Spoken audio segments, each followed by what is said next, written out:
Welcome to Monologues by Hassie, where I'm going to be dropping unsolicited brain dumps from the depths of my grey matter. I'll talk about life, money, society, and self-development, plus whatever else lies up there, whilst hopefully not getting cancelled in the process.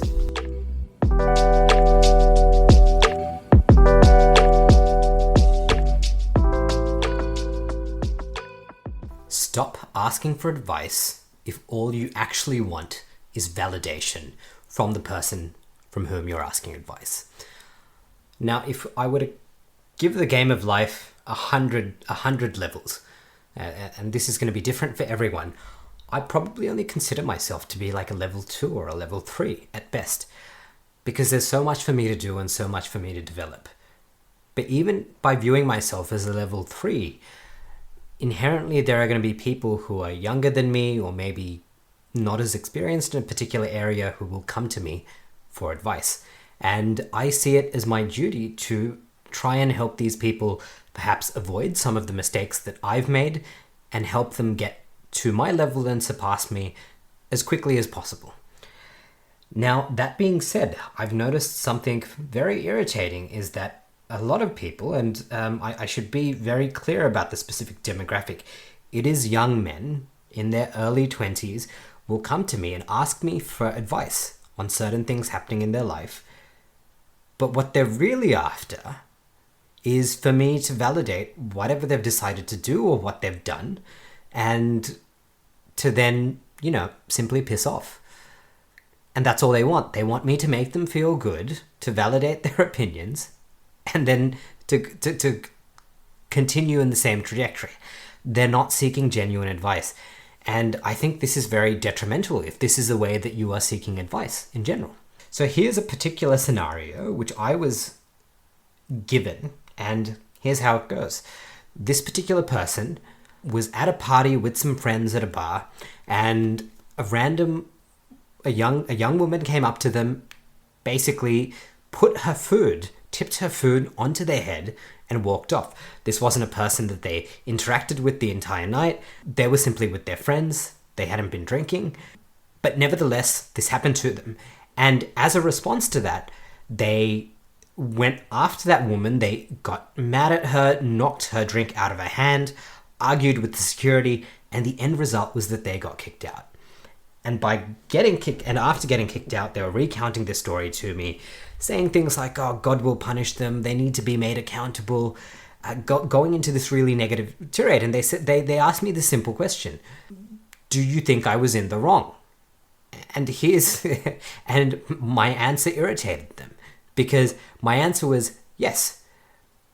I mean, that young lady coming up to you, or maybe lady is the wrong word, but the young woman who came up to you and tipped her food on your head, yes, she shouldn't have done that. That's absolutely wrong. But here's where you screwed up. Being angry in that situation is natural, but you had an overreaction and a misreaction.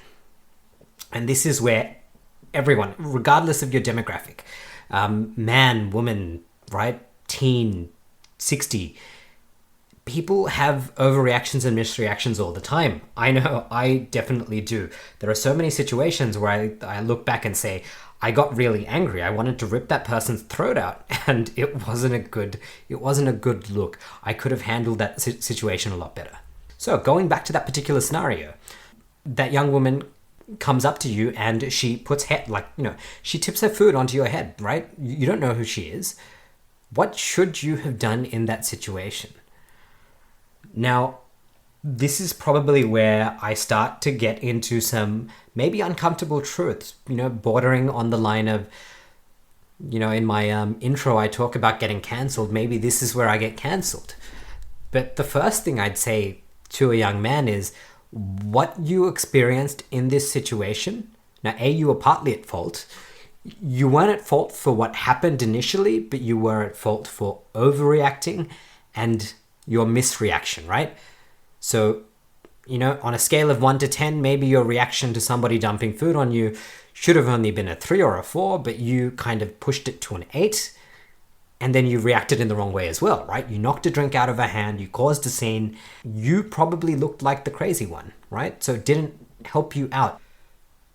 But what you probably should have done is very calmly, maybe, stared that woman down and gone to security and explained the situation.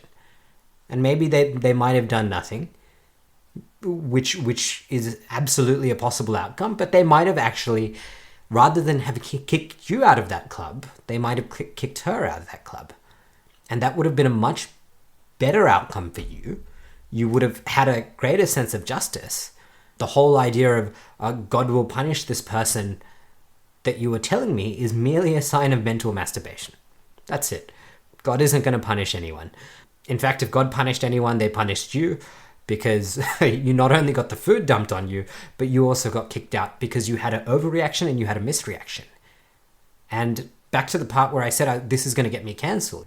To young men listening to this situation, and when I was 21, something very similar happened to a friend of mine when we were at a party, and I remember he got kicked out, and me trying to be a good mate, I said, look, I'm not going to let you go out by yourself. I'm going to come out with you. And he was kind of fuming in the same way, and this kind of brings a lot of parallels back to that situation. But my advice to young men, if you're like 20, 21, 18, doesn't matter. You could be older. This particular situation is no more than a microcosm for what actually happens more broadly in society. And that is that there are two different standards for men and women, rightly or wrongly. All right? I'm not here making a judgment or saying it's right and it's wrong, but there are two very different standards. And in your situation, a security guard who comes and observes that situation only sees two things. They see conflict between a man and a woman. Who is more likely to get sympathy in that situation? It will always be the woman, because society has developed. What is the driving force? It's to ensure the procreation and the continuation of a society. And the limiting reagent for the continuation of society is women. They're the limiting reagent. They are the factor which will make or break the continuation of a society. So what you experienced, yes, there are double standards to how people are treated, but you just witnessed what is no more than a microcosm for what happens in greater society. And if you don't tune your reactions to things that are going to happen to you in the future, you're going to end up a statistic.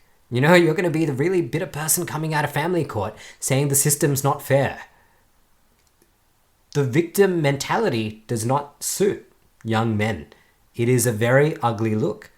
I myself have had it in the past. It is something I have let go of, or at least I try to let go of it. And if I find myself in it, I make sure I check out of that mindset.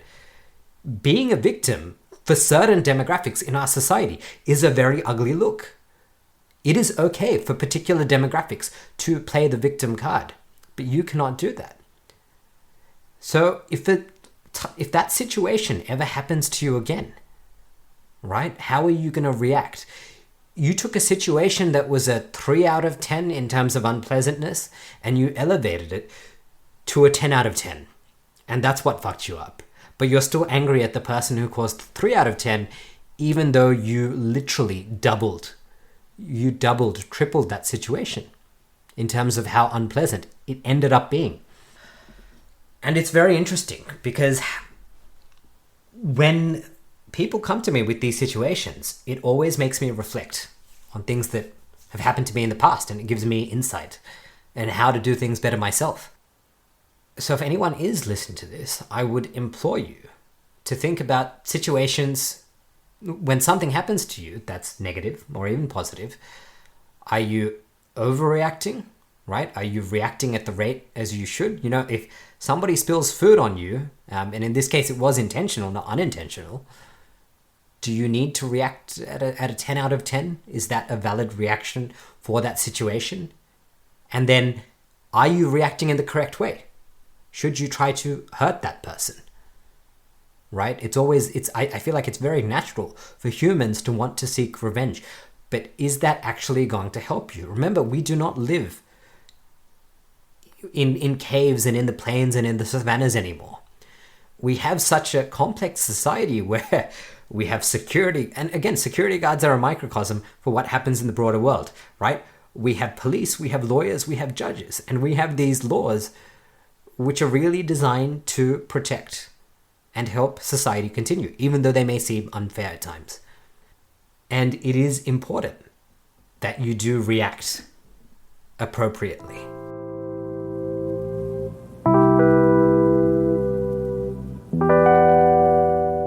You've just made it through another episode of Monologues by Hassie. It brings me great pleasure to know that you made it to the end. To listen to more episodes, subscribe on your favorite podcast app or visit monologuesbyhassie.com. Thanks for swinging by.